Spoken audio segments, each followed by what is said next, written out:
Bonjour, exercice mathématique sur le calcul intégral, terminal STI 2D, vidéo numéro 5. L'objectif de cette vidéo a pour but de vous présenter un exercice type bac.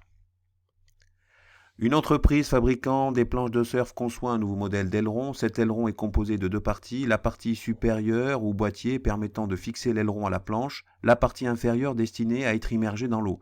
Donc c'est cette partie-là que nous on va étudier. Pour estimer la quantité de matière nécessaire à la fabrication de la partie inférieure de l'aileron, l'entreprise souhaite connaître le mieux possible l'RA du domaine assuré.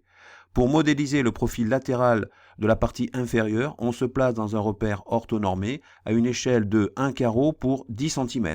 Et on se propose d'utiliser pour les abscisses comprises entre 0,45 et 3 la courbe CF représentative de la fonction f définie sur 0 plus l'infini par f de x égale a sur x plus b plus 4 logarithme de x, où a et b sont des constantes réelles qui restent à déterminer.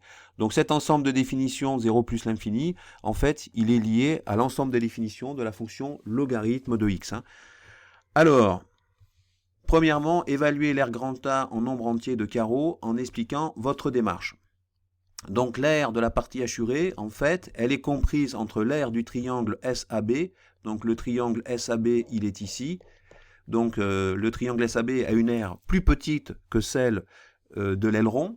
Par contre, si je prends l'aire du trapèze MABN, l'aire du trapèze MABN est plus grande que celle de l'aileron.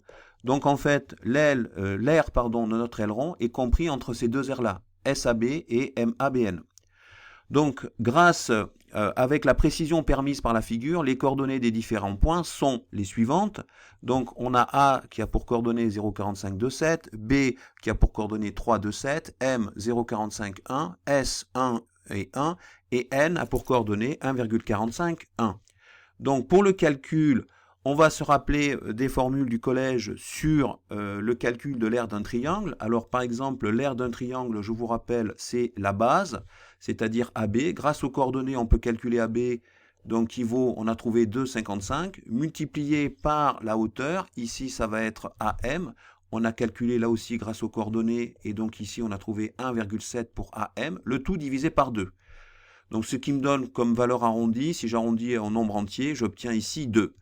Ensuite, l'aire du trapèze, ça va être la grande base, c'est-à-dire AB, plus la petite base, c'est-à-dire MN, ici, MN, voilà, que j'ai ici. Donc là, je répète, on a AB, grâce aux coordonnées, on a trouvé, ça vaut 2,55, MN ici vaut 1, multiplié par la hauteur qui vaut AM, et le tout divisé par 2. Donc si j'arrondis à un nombre entier, j'obtiens 3. Donc on voit que l'aire de l'aileron est comprise entre 2 et 3. Alors, question numéro 2, déterminer graphiquement les valeurs de f1 et de f1'. Donc là, c'est assez facile. f de 1, ça vaut 1, ça se lit directement graphiquement. Et on peut constater aussi graphiquement que la tangente, son nombre dérivé, comme la tangente est horizontale, son nombre dérivé, le nombre dérivé vaut 0. Je rappelle que quand j'ai une tangente horizontale, le nombre dérivé, il vaut 0. Ça vient du fait que, vu que le nombre dérivé, c'est le coefficient directeur de ma tangente, vu que lorsqu'une droite est horizontale, son coefficient directeur est nul, eh bien là, je vais avoir f' de 1 qui est égal à 0. Troisièmement, vérifier que le choix A égale 4 et B égale moins 3 répond au problème posé. Alors effectivement, si je fais donc f de 1, si j'effectue donc f de 1 qui est égal à 1, en utilisant l'expression de la fonction f, je remplace x par 1, je me retrouve avec a divisé par 1, plus b, plus 4 fois logarithme de 1. Plus 4 fois logarithme de 1. Or, logarithme de 1, on sait que ça fait 0. Donc au final, je me retrouve avec l'expression suivante, a plus b, qui est égal à 1. Ensuite, je vais calculer la dérivée de la fonction f, et je vais donc obtenir f' de x égale moins a sur x carré, parce que la dérivée d'un sur x, c'est moins 1 sur x carré, plus 0, la dérivée d'une constante, c'est nul, plus 4 fois la dérivée de log de x, qui est égale à 1 sur x. Donc au final, je vais me retrouver avec moins 1 sur x carré plus 4 sur x. Si je remplace x par 1, je vais obtenir donc f' de 1 je sais que d'après la question précédente, f' de 1 est égal à 0. Je remplace x par 1 et je vais me retrouver avec l'expression moins a divisé par 1 au carré, ça fait 1, plus 4 divisé par 1, donc ça fait 4. Donc moins a plus 4 égale à 0. Donc je me retrouve avec une équation dont l'inconnu est a. Je fais passer moins a dans le membre de gauche et je vais donc me retrouver ici avec a qui est égal à 4. Donc voilà la première valeur. Donc ensuite, je vais utiliser la première expression que j'ai trouvée, c'est-à-dire a plus b qui est égal à 1. Je vais remplacer a par 4 et je me retrouve avec une autre équation qui a pour inconnu b, c'est-à-dire 4 plus b qui est égal à 1. Donc je fais passer le 4 dans le membre de droite et donc ça, c'est équivalent à quoi? À dire que b est égal à 1 moins 4, c'est-à-dire moins 3. Donc je me retrouve avec la deuxième valeur, c'est-à-dire b qui est égal à moins 3. Donc au final, je vais me retrouver avec une expression f de x, c'est-à-dire la fonction f définie sur 0 plus l'infini par f de x égale 4 sur x plus 4 ln de x moins 3. Je rappelle qu'on a bien ici a, dans ce cas-là, a qui est égal à 4, b qui est égal à moins 3, et je vous rappelle que c'était a sur x plus b, donc on a bien 4 sur x plus b, c'est-à-dire moins 3. Alors, quatrièmement, la fonction grand f définie sur 0 plus l'infini par f de x, grand f de x égale 4x plus 4 ln de x moins 7x. Montrer que grand f est une primitive de f. Donc pour montrer que grand f est une primitive de f, il suffit de démontrer que f' de x est donc égal à f de x. Si j'arrive à ça, grand f c'est la primitive de f, de petit f. Donc je vais faire grand f', je vais faire grand f' de x. Et je vais obtenir ici donc la dérivée de 4x plus 4 fois ln de x. Je rappelle que 4x plus 4 multiplié par ln de x, donc je vais faire la dérivée de tout ça, moins la dérivée de 7x. Donc ici, je me retrouve face à la situation de la dérivée du produit de deux fonctions. Donc je sais que uv' est égal à u'v plus uv'. Donc si u est égal à 4x plus 4 et v ln de x, cela me donne grand f' de x qui est égal à la dérivée de 4x plus 4, c'est 4, multiplié par ln de x, plus u, c'est-à-dire 4x plus 4, multiplié par la dérivée de ln de x, c'est-à-dire 1 sur x, moins au final la dérivée de 7x, c'est-à-dire 7. Donc je vais me retrouver en fait avec l'expression suivante. F' de x est donc égal à 4 ln de x plus 4x fois 1 sur x, ça me donne 4, et ensuite 4 fois 1 sur x plus 4 sur x, et après j'ai moins 7. Donc au final, je vais me retrouver avec quoi? Je vais me retrouver avec la dérivée de grand f qui est égale à quoi? Donc grand f' de x égale 4 logarithme de x, 4 moins 7 ça fait moins 3 plus 4 sur x. Donc on voit bien qu'on retrouve bien ici la fameuse équation, la fameuse fonction f, je vous rappelle, 4 ln de x plus 4 sur x moins 3. D'accord? Donc on voit bien qu'en dérivant grand f, j'obtiens ici donc f de x, donc on peut en déduire que grand f est une primitive, et une primitive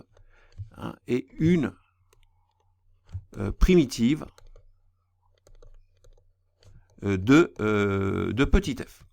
Donc voilà, donc cinquièmement, déterminer en centimètres carrés près une valeur approchée de l'aire grand A. Donc on demande dans un premier temps d'étudier les variations de la fonction f. Donc si je fais f' de x, j'obtiens ici moins 4 sur x carré, plus 4 fois donc 1 sur x, plus 0. Donc si je ramène tout ça, donc j'obtiens donc moins 4 sur x carré plus 4 sur x. Si je ramène tout ça au même dénominateur, c'est-à-dire x carré, je multiplie par x en bas et en haut, et je me retrouve donc avec f' de x qui est donc égal à moins 4 sur x carré plus 4x sur x carré, soit 4x moins 4, le tout sur x carré. Or, je sais que quel que soit x, x carré est toujours positif, donc le signe de ma dérivée dépend du signe du numérateur. Donc, je vais donc effectuer, par exemple, je vais essayer de résoudre une équation 4x moins 4, par exemple, supérieur ou égal à 0. Et donc ça va donc être équivalent à 4x supérieur ou égal à 4. Si je divise par 4 les deux membres de l'inéquation, je ne vais pas changer le sens d'inégalité parce que je divise par un nombre positif. Et je vais donc me retrouver avec un x supérieur ou égal à 1. Donc je vois que ma dérivée, elle sera positive ou nulle, puisque le signe de ma dérivée dépend uniquement du signe du numérateur, si x est supérieur ou égal à 1. Donc ma dérivée sera strictement négative si x sera strictement inférieur à 1. Donc au final, je me retrouve avec ce tableau de variation où j'ai bien ma dérivée qui est négative pour des valeurs de x inférieures à 1. Elle est positive pour des valeurs de x supérieures à 1. Ma fonction est donc décroissante, f de 1 égale à 1, et ensuite elle est croissante. Le minimum de la fonction f est donc égal à 1, donc la fonction f est positive. Maintenant, par conséquent, l'aire de grand A exprimée en unité d'aire du domaine assuré est égale à la différence entre l'aire du trapèze ABCD et l'aire du domaine compris entre la courbe CF, l'axe des abscisses et les droites d'équation x égale 0,45 et x égale 3. Donc mon objectif, c'est de déterminer cette fameuse aire de mon aileron. Donc en fait, on va voir graphiquement à quoi ça correspond. En fait, c'est bien l'aire du trapèze moins l'aire de l'intégrale de la fonction f entre 0,45, puisqu'ici, vous voyez, on n'est pas tout à fait, on est un peu avant 0,5, donc le point, ça correspond bien à l'abscisse 0,45. Donc, je vais donc bien avoir ici, en fait, cette aire ici.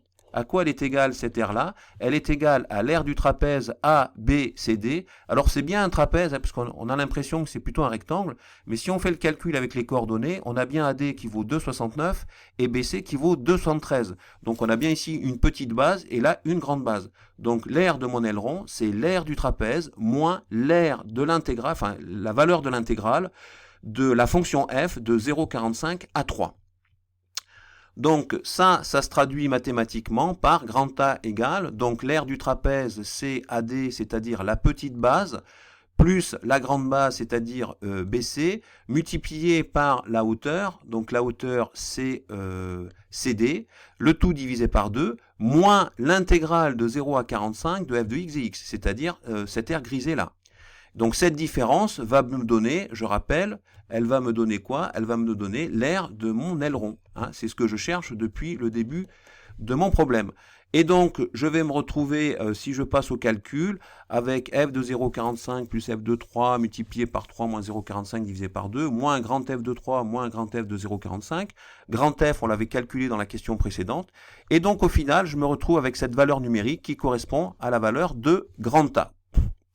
Alors, ensuite, comme la longueur d'un carreau est de 10 cm, alors l'aire d'un carreau est de 100 cm². Donc, il va falloir que, par conséquent, l'aire grand A exprimée en cm², puisque là, l'aire que j'ai calculé ici, son unité, c'est en UA. On n'est pas en cm².